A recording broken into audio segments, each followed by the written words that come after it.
Sweet Caroline. Did you do it? Hi there, my name is Greg Harradine, I'm a composer, and on this episode of Good Art, Bad Art, I'll be discussing a song that divides humanity.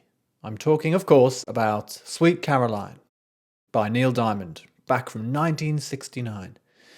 Yes, this song has legions of fans across the world, and apparently legions of people who hate it and loathe this song and find it really, really annoying. But someone who loves this song is Mike Kaler, who suggested I discuss it. Thank you, Mike. Mike says, I think it is the catchiest pop rock song. He goes on to say that he's been to 7 Neil Diamond concerts, and this one has continually produced the most enthusiasm. This song produced the most enthusiasm. So there we are. Many people love it. In 2019, this song was selected by the Library of Congress for being culturally, historically, or aesthetically significant, and it was preserved in the National Recording Registry.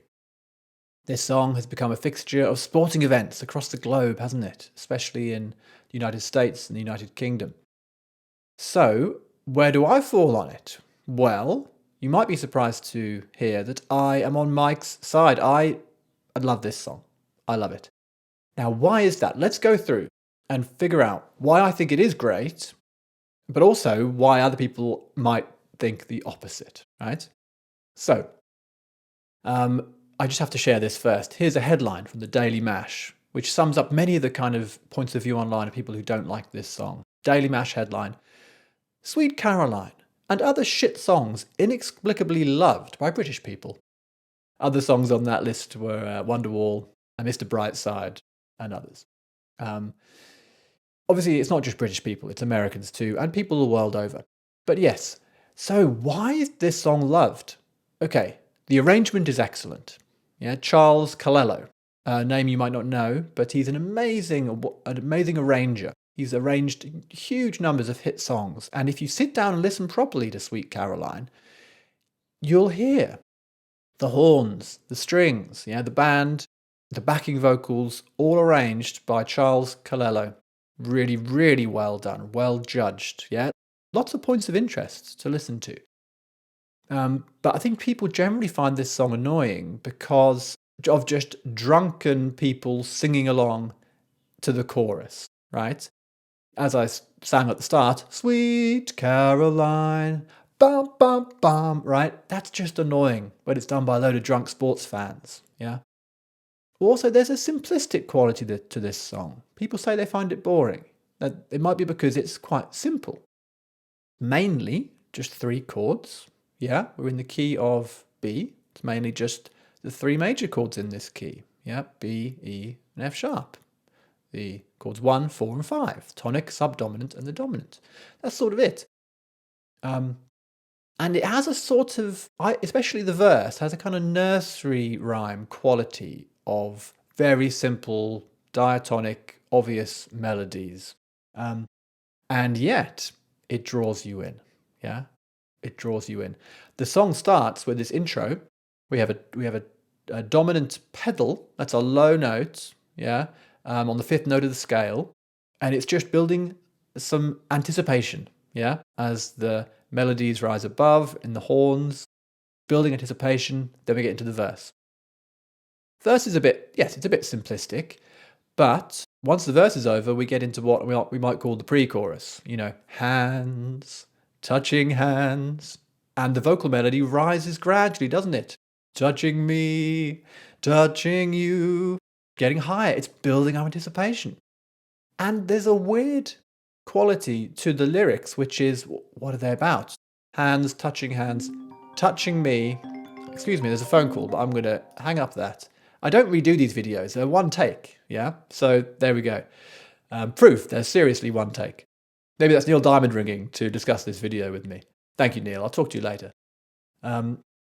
There's a weird quality of hands, touching me, touching you. Is this sort of romantic? Is it even sexual, right?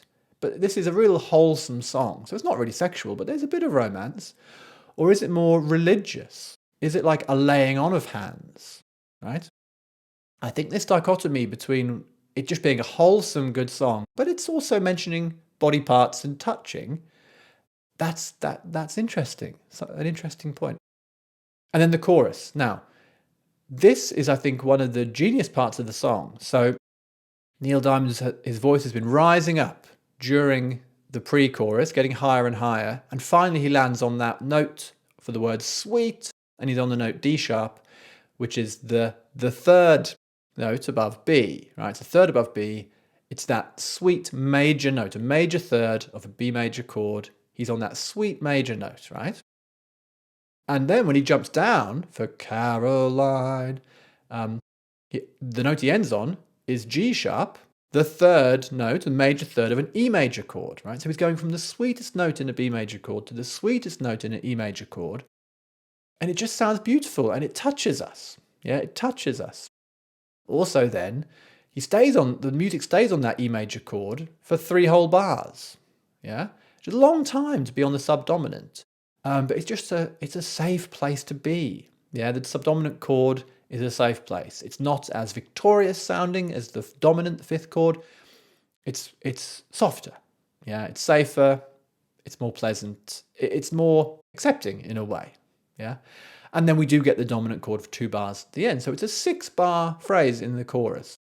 And of course the ba ba ba. It's just so memorable, isn't it? It's so memorable. It really sticks in your head, which could be a good or a bad thing. But yes, I think one of the reasons people either love or hate this just comes down to our upbringing. Honestly, this is why so many of our favourite songs are such. It's because we heard them in childhood. Yeah, it's not because of good or bad songwriting. They're just childhood songs for us. I think I first heard this at my grand's house when I was a child in Norwich. And I have childhood memories of it, and I just can't help but still love it now. There are songs which I heard in childhood, obviously, and I dislike now, like the soundtrack to Joseph and his amazing Technicolor Dreamcoat. Loved that as a kid.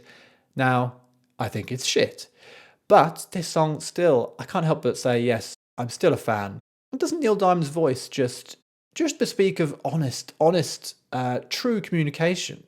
You know, he's not trying to be what he isn't. He's just delivering a great song. And of course, he wrote this song. What a talented songwriter he is, along with Charles Calello, who did the arrangement.